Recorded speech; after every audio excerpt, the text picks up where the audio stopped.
பிரியமானவர்களே, இயேசு கிறிஸ்துவின் நாமத்தில் உங்களுக்கு என் அன்பின் வாழ்த்துக்கள். இந்த காலை பொழுது எப்படி இருக்கிறது? தினந்தோறும் ஆண்டவர் உங்களோடு பேசி உங்களை தைரியப்படுத்துகிறார்ல. நீங்கள் பாக்கியவான்கள், பாக்கியவதிகள். இந்த நாளில் உங்களுக்கு இந்த ஒரு ஆசீர்வாதமான வாழ்த்தை வைத்திருக்கிறார்.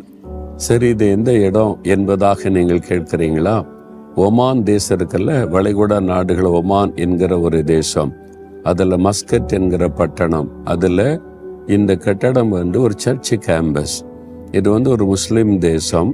இந்த தேசத்தில் 55 லட்சம் மக்கள் வசிக்கிறாங்க.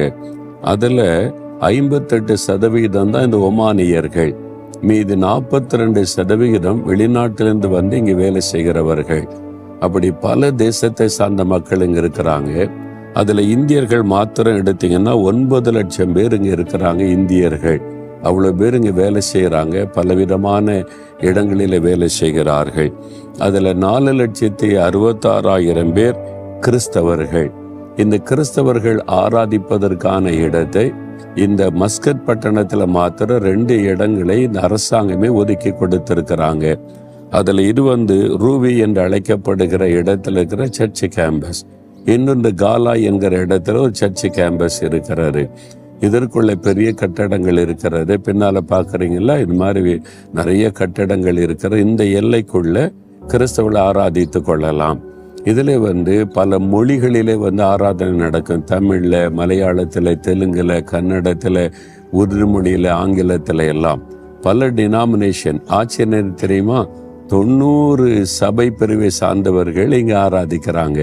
இது இல்லாதபடி பக்கத்து பட்டணங்களிலேயும் ஒவ்வொரு பட்டணத்திலேயும் சபைகள் இருக்கு. சோகார் என்கிற இடத்துல, இப்ரி என்கிற இடத்துல, இப்ரா என்கிற இடத்துல, இப்படி ஒவ்வொரு பட்டணத்திலுமே தேவ பிள்ளைகள், கிறிஸ்தவர்கள் கூடி ஆராதிக்க இடத்தை ஒதுக்கி கொடுக்கிறாங்க.